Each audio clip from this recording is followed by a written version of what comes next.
7 সদস্যের kitchen cabinet অন্তর্বর্তী সরকারের গুরুত্বপূর্ণ সিদ্ধান্ত নিত বলে দাবি করেছেন সাবেক উপদেষ্টা তৌহিদ হোসেন। জানান, প্রতি মঙ্গলবার নিয়মিত বৈঠক করতেন তারা। নিজ মন্ত্রণালয়ে একাধিক উপদেষ্টার প্রভাব ছিল জানিয়ে 3 বার পদত্যাগের সিদ্ধান্ত নেন। তবে তা গৃহীত হয়নি বলে জানান তিনি। যুক্তরাষ্ট্রের সাথে বহুল আলোচিত বাণিজ্য চুক্তি নিয়েও পররাষ্ট্র মন্ত্রণালয় কিছু জানত না দাবি করেন তৌহিদ হোসেন। তার মতে, জাতীয় নিরাপত্তা উপদেষ্টা ও বাণিজ্য উপদেষ্টা ছিলেন এর নেপথ্যে। কথা বলছেন মাহফুজ মিশু। রেইনবো অ্যাক্রোপ্লাস্টে অ্যাক্রিলিক এমালশন থাকায় মুছে ফেলা যায় যে কোনো দাগ সহজেই। Rainbow Paints.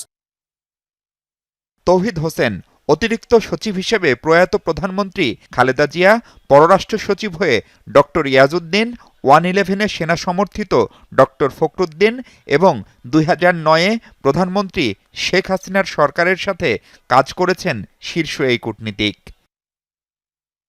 5 আগস্টের পট পরিবর্তনের পর ডক্টর ইউনূসের অন্তর্বর্তী সরকারে পররাষ্ট্র উপদেষ্টা হন তিনি। টানা 18 মাস কঠিন সময়ে কূটনীতি সামলানোর কথা থাকলেও তা নিয়ে হতাশা আছে তার। এই ক্ষেত্রে তাদের কোনো এক্সপার্টিসও নাই। তারপরেও তাদের মতামতকে যথেষ্ট গুরুত্ব দিতে হতো, কারণ উচ্চ পর্যায়ে তাদের মতামতকে গুরুত্ব দেওয়া হতো। আমি কুইট করার চিন্তা 3 বার করেছি। তারা রিকোয়েস্ট করেছে যে খুব এম্বারাসিং হবে সরকারের জন্য। জুলাই গণঅভ্যুত্থানে ডিপ স্টেট সক্রিয় ছিল কিনা সেই প্রশ্নেরও জবাব দেন তৌহিদ হোসেন।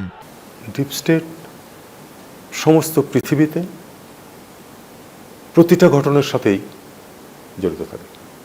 পৃথিবীতে কিছুই ঘটে না যেটাতে ডিপ স্টেট কোনো না কোনো ডিপ স্টেট কোনো না কোনোভাবে জড়িত থাকে না। ডিপ স্টেট ইনভলভ হয়, কিন্তু স্রোতের বিরুদ্ধে না। তারপরে সেটাকে তারা ম্যানিপুলেট করবে। নিজের প্রত্যাশার একটা বড় অংশই পূরণ হয়নি। ক্ষমতায় থাকাকালে কয়েকজন উপদেষ্টার সমন্বয়ে কিচেন ক্যাবিনেট সব সিদ্ধান্ত নিত বলে মূল্যায়ন তাঁর। কোনো এক উপলক্ষে এই কিচেন ক্যাবিনেটের একটা মিটিংয়ে আমাকে যেতে হয়েছিল যমুনাতেই, এবং আমি পরে জেনেছি যে প্রতি মঙ্গলবারে তারা বসেন। সিদ্ধান্ত নেয় কেউ কেউ, এই ধরনের কথাবার্তা শোনা যেত, আমার কানেও আসতো, কিন্তু এর বাইরে আসলে আমার জানা ছিল না যে এরকম একেবারে একটা গ্রুপ আছে যারা নিয়মিত বসে সিদ্ধান্ত নেওয়ার জন্য। ভোটের মাত্র 3 দিন আগে অন্তর্বর্তী সরকার যুক্তরাষ্ট্রের সাথে যে বাণিজ্য চুক্তি করেছে তার সাথে পররাষ্ট্র মন্ত্রণালয়ের সম্পৃক্ততা অস্বীকার করেন তিনি। পররাষ্ট্রমন্ত্রী অথবা পররাষ্ট্র মন্ত্রণালয় সামান্যতম ইনভলভ ছিল না এটাতে ইনভলভ ছিল কমার্স মিনিস্ট্রি এবং ন্যাশনাল সিকিউরিটি অ্যাডভাইজার। কোনো কারণ হয়তো ছিল পেছনে যেটা আমরা এটা করতে বাধ্য ছিলাম, কিন্তু কোনো বাধ্যবাধকতা না থাকলে এটা সই করার বিষয়টা নির্বাচিত সরকারের উপর ছেড়ে দেওয়াই যথাযথ হতো। দায়িত্ব নিয়ে শেখ হাসিনাকে ফেরত চেয়ে দিল্লিকে চিঠি লিখলেও তা যে কাজে আসবে না সেটা জানতেন তৌহিদ হোসেন।